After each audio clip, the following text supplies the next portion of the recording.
ആനപ്പണ്ടം കിടക്കുന്നുണ്ടോ അത്? അപ്പോൾ ഇതിലാണ് ഇറങ്ങിപ്പോയത് അല്ലേ? ഇതിലാണ് ഇറങ്ങിപ്പോയത്. ഇതിൽ നമുക്ക് താഴെ നാരങ്ങനെ കയറി വന്ന്. ഇടുക്കി ജില്ലയിലെ കാൽവരി മൗണ്ട് എന്ന ടൂറിസ്റ്റ് പ്ലേസിലെ വിശേഷങ്ങളാണ് ഇന്ന് ഞാൻ നിങ്ങളുമായിട്ട് പങ്കുവയ്ക്കുന്നത്. ക്യാൻവാസിൽ വരച്ച ചിത്രം പോലെ തോന്നിപ്പിക്കുന്ന പ്രകൃതി രമണീയമായ അതിസുന്ദരമായൊരിടം. നാഷണൽ ഹൈവേ 185 ചെറുതോണിക്കും കട്ടപ്പനയ്ക്കും ഇടയിലാണ് കാൽവരി മൗണ്ട് സ്ഥിതി ചെയ്യുന്നത്. നാഷണൽ ഹൈവേയിൽ നിന്നും 2 കിലോമീറ്ററോളം ദൂരത്തിൽ മലമുകളിൽ ഒരു ദൃശ്യവിസ്മയം.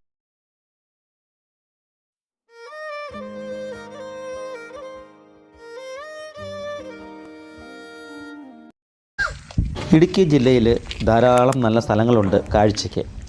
അങ്ങനെയുള്ള ഈ സ്ഥലങ്ങളിൽ ഒരുപക്ഷെ വളരെ പ്രധാനപ്പെട്ട ഒരു സ്ഥലമായിരിക്കാം ഈ കാൽവരി മൗണ്ട് എന്ന് അറിയപ്പെടുന്ന ഈ ഒരു ടൂറിസം സ്പോട്ട്. ഇത് ഇടുക്കി ജില്ലയിലെ കാമാക്ഷി പഞ്ചായത്തിലാണ് സ്ഥിതി ചെയ്യുന്നത്.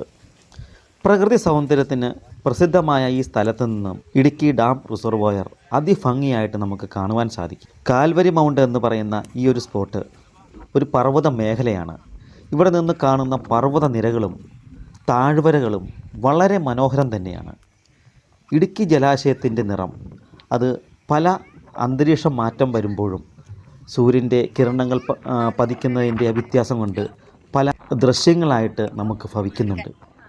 സൂര്യോദയത്തിൻ്റെയും അതുപോലെ തന്നെ സൂര്യാസ്തമയത്തിൻ്റെയും ദൃശ്യം കാണാൻ ഏറ്റവും അനുയോജ്യമായ സ്ഥലങ്ങളിൽ ഒന്നാണ് ഈ കാൽവരി മൗണ്ട് എന്ന് നമുക്ക് തോന്നിപ്പോകും. പ്രത്യേകിച്ചും കാലാവസ്ഥയൊക്കെ നല്ല ശുദ്ധമായ ദിവസങ്ങളിൽ സൺസെറ്റിൻ്റെ കാഴ്ച നല്ല മനോഹരം തന്നെയാണ്.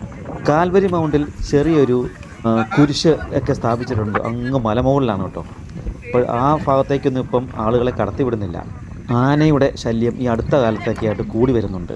കുരിശ് സ്ഥാപിച്ചിരിക്കുന്നതുകൊണ്ട് തന്നെ ക്രിസ്ത്യൻ തീർത്ഥാടകരും ഈ സ്ഥലം പലപ്പോഴും സന്ദർശിച്ചു വരുന്നുണ്ട്. പ്രകൃതി ദൃശ്യങ്ങളും ജലാശയ കാഴ്ചകളും മനോഹരമായി പിടിച്ചെടുക്കാൻ കഴിയുന്ന പർവ്വത മേഖല ആയതിനാൽ ഫോട്ടോഗ്രാഫർമാർക്കിടയിലും ഇത് വളരെ പ്രസിദ്ധമാണ്. ചെറിയൊരു ട്രിപ്പിനും അതുപോലെ തന്നെ പ്രകൃതി ആസ്വാദനത്തിനും അനുയോജ്യമായ ഇടം തേടുന്നവർക്ക് കാൽവരി മൗണ്ട് വളരെ മികച്ച ഒരു സ്പോട്ടാണെന്ന് വേണം പറയാൻ. നമസ്കാരം. നേരത്തേക്ക് അതേ അങ്ങ് മോളിൽ കാണുന്ന കുരിശുമരക്കൊക്കെ ആൾ കയറി പോകായിരുന്നു. നിലവിൽ കയറ്റിവിടാത്തെന്ന് പറഞ്ഞപ്പോൾ ആന വന്നിട്ടുണ്ട്. പിന്നെ മഴയും കാറ്റും ഒക്കെ വന്ന് അവിടെ തെന്നിയെല്ലാം കിടക്കുക. നമുക്കിപ്പോൾ അങ്ങോട്ട് നോട്ടൊന്നും കിട്ടത്തില്ല. അതുകൊണ്ട് ആരും അപകട സാധ്യതയുണ്ടല്ലോ. അപകട സാധ്യതയുള്ളൂ. നാളെ ആന ഉതിരിക്കുകയും ഒച്ചവെക്കുകയും പാട്ട് വെക്കുകയും ഒക്കെ ചെയ്യുമ്പോൾ അതിങ്ങനെ ആക്രമിക്കാൻ സാധ്യതയുള്ളതുകൊണ്ട് കയറ്റിവിടുന്നില്ല. ഇപ്പം പിന്നെ നമുക്ക് ആ കാണുന്ന വെള്ളമില്ലേ, അവിടുന്ന് അതിൻ്റെ ആ മലയിൽ നിന്നാണ് നേരെ ആന ആ വെള്ളത്തിൽ കൂടെ നീന്തി ഇങ്ങോട്ട് കയറി വന്ന് അപ്പുറത്തെ മലയിൽ നമുക്ക് ഇങ്ങോട്ട് നീന്തി ആന കയറി വന്നിട്ട് ഈ മോൾ ഭാഗത്ത് ഈ മരങ്ങളില്ലാത്തടത്ത് വന്ന് നിൽക്കും. അപ്പോൾ ഈ ഭയങ്കര കാറ്റും മഴയുണ്ട്. അപ്പം മരങ്ങൾ കൊടിഞ്ഞു വരുന്നതുകൊണ്ട് ഇപ്പോൾ ഫുൾ ടൈം ഇവിടെ ഡ്യൂട്ടിക്കുണ്ടോ? Full time ഡ്യൂട്ടിക്കുണ്ട്. രാവിലെ 8 മണി തൊട്ട് വൈകിട്ട് 6 മണി വരെ. അത് കഴിഞ്ഞ് പിന്നെ നൈറ്റ് അടുത്ത ആൾക്കാർ വരും. ആന നമ്മൾ കഴിഞ്ഞ ദിവസം പോയി കണ്ടായിരുന്നു. 3 എണ്ണം ഉണ്ട്. 3 ആന, ഒരു കുഞ്ഞുമുണ്ട്. അതിപ്പോൾ ഇങ്ങനെ നീന്തി കുഞ്ഞു ഉൾപ്പെടെ നീന്തി വരും. നീന്തി വന്ന് ഇപ്പുറം കയറി. ശരി. നീന്തി വരുന്നത് കണ്ടിട്ടുണ്ടോ? നീന്തി വരുന്ന നമുക്ക് ഇത് ഇങ്ങനെ നമുക്ക് അതിൽ നീന്തി വരുന്ന കാണാം. നമുക്ക് ഈ ആന തുമ്പിക്കൈ മാത്രം ഇങ്ങനെ പൊങ്ങി നിൽക്കും അല്ലേ? അപ്പോൾ നമുക്കത് കാണാൻ പറയാം. ശരി.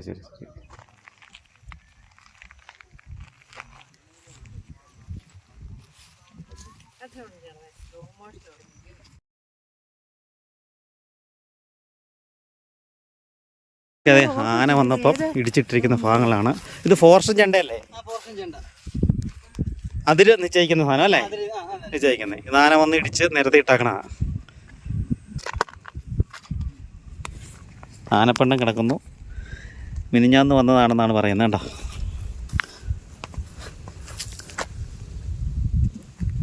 അതുകൊണ്ടാണ് ഈ ഭാഗത്തേക്കൊക്കെ നിയന്ത്രണം ഏർപ്പെടുത്തിയിരിക്കുന്നത്. അത് ശരി. തേയിലയാണ്. ഈ തേയില നിൽക്കുന്നത് ശരിക്കും പറഞ്ഞാൽ പ്രൈവറ്റ് വ്യക്തികളുടെ അല്ലേ? പ്രൈവറ്റാണ്. അതാ ജണ്ട ഇട്ടിരിക്കുന്നത്. ജണ്ട എന്നല്ല പറഞ്ഞത്, ജണ്ട ഇട്ടിരിക്കുന്നത്. ഇവിടെ എല്ലാം വന്ന് ആന വന്നിട്ടുള്ളതിൻ്റെ തെളിവ് കിടക്കുന്നത് കണ്ടോ? ആനപ്പിണ്ടം.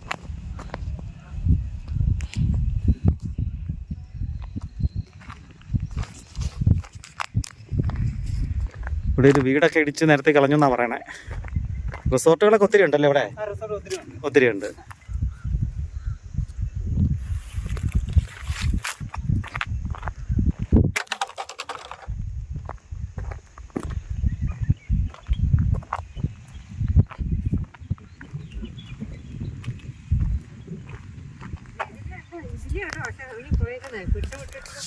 ആ അതെ അതെ. ഇതിലേക്ക് വന്നു കഴിഞ്ഞാൽ അവൻ ഓടി നടക്കാം. അതിൽ വേണേലും ആനപ്പണ്ടം കിടക്കുന്നുണ്ടോ അത്?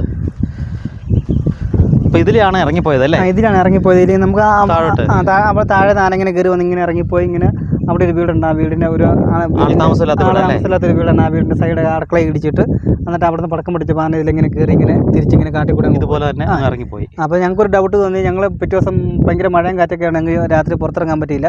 അപ്പോൾ ഞങ്ങൾക്ക് ഈ ഒരു സൗണ്ട് കേട്ട് ഞങ്ങൾ പിറ്റേ ദിവസം വന്ന് നോക്കിയപ്പോൾ ഇവിടെ 3 ആന ഉണ്ടായിരുന്നു. കുഞ്ഞും തള്ളയായിട്ട് ഇവിടെ വന്ന് 3 ആന. ശരി ശരി. ഓ, ഇപ്പോൾ ആനയുടെ ശല്യം ഉണ്ട്. ആന ശല്യം ഉണ്ട്. നമുക്ക് ഈ കാലത്ത് ഉണ്ടായി തുടങ്ങി ഇതുപോലെ ഇവിടെ കയറി വരുന്നല്ലേ? എന്നാലും നമുക്ക് ആന ഉണ്ടായിരുന്നു. പക്ഷേ ഇത്ര ഇങ്ങനെ ബഹളമൊന്നുമില്ല. എന്നാലും ഇങ്ങനെ വന്ന് തിരിച്ചു പോകും. അങ്ങനെയുള്ളൂ. പിന്നെ നമുക്ക് ഈ ഇടുക്കി ഡാമിന്റെ ആ വെള്ളമില്ലേ, ആ വെള്ളം അക്കരയിൽ നിന്ന് നീന്തി വന്ന് തുമ്പിക്കൈ പൊക്കി പിടിക്കും അല്ലേ? തുമ്പിക്കൈ പൊക്കി പിടിച്ച് നീന്തി വന്ന് ഇക്കരെ കയറി വരും അല്ലേ? ഈ കയറ്റമൊക്കെ കയറി വരും. അത് ശരി. അതുകൊണ്ടാണ് ഇനി മുകളിലോട്ട് കയറ്റി വിടാത്തത്. അല്ലെങ്കിൽ അങ്ങ് ആ മുകളിൽ വരെ നിൽക്കുന്ന ആ ഭാവമല്ലേ, പ്രത്യേകിച്ച് നല്ല വ്യൂ ആയിരുന്നു. നല്ല വ്യൂസ് ആണല്ലേ? ഇപ്പൊ അങ്ങോട്ട് ആൾക്കാരൊന്നും വിടുന്നില്ല. മാക്സിമം ഇവിടം വരെ. അത് നിങ്ങളുടെ കൺട്രോളിൽ മാത്രം. ഇത് ആനയുടെ കാൽപ്പാട. ആന ഇതിലെ കയറിപ്പോയതിന്റെ കാൽപ്പാട. ഇത് ചവിട്ടി കയറിപ്പോയതാ. നമ്മൾ എങ്ങോട്ട് പോകും? ചവിട്ടി ഇത് അങ്ങോട്ട് പോയിട്ട് ഇതിന്റെ ഇടയ്ക്കൂടെ പോകും. അതിന്റെ ഇടയ്ക്കൂടെ പോകും. അത് ശരി. ഇത് തൈല ആയതുകൊണ്ട് ഇത് ഒടിയത്തില്ല. ഇങ്ങനെ വഴങ്ങി കിട്ടും അല്ലേ? അതുകൊണ്ടാണ് നമുക്ക് ഇത് ഒടിഞ്ഞായിട്ട് അറിയാത്തത്. അല്ലെങ്കിൽ ഇത് മൊത്തം ഒടിഞ്ഞു പോയി. നമ്മളിതുണ്ട് ഇതിങ്ങനെ പോകുന്നതോടെ ഇതിങ്ങനെ പോകുന്നുണ്ട്. ഇത് ഒടിയത്തില്ല. ഇതുകൊണ്ട് ആന അങ്ങോട്ട് കയറിപ്പോണ്ട്. ഇതുകൊണ്ട് ആനപ്പിണ്ടം ഇതല്ലേ? ഇതുണ്ട്. ഇത് ആന കാലപ്പാടാണ്. ആന ചവിട്ടിയതിന്റെ ഭാഗങ്ങളല്ലേ? ഇതുണ്ട് ആനപ്പിണ്ടോ. ഇങ്ങനെ കയറി ഇതിലിങ്ങനെ ഇറങ്ങി പോകുന്നത്. കയറി ഇങ്ങനെ ഇറങ്ങി അങ്ങോട്ട് തെളിവായി ആനപ്പിണ്ടം ഇത്രയും വന്ന് ഇതിലിങ്ങനെ കയറി അങ്ങോട്ട് ഇറങ്ങി പോകുന്ന. അവന് വഴിയൊന്നും വേണ്ട. വഴിയൊന്നും വേണ്ട. അത് ഇതിലേ വേണ്ട ഇറങ്ങി പോകാലോ. നമുക്കല്ലേ വഴി ആവശ്യം. ശരി ശരി.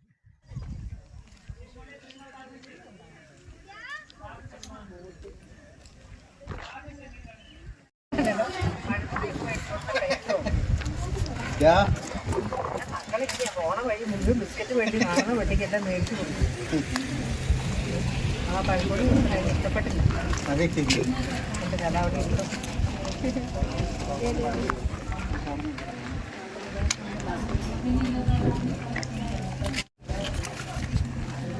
മതി. ഇനി കാണുന്ന അപ്പത്തിനോട് കൊടുക്കാം.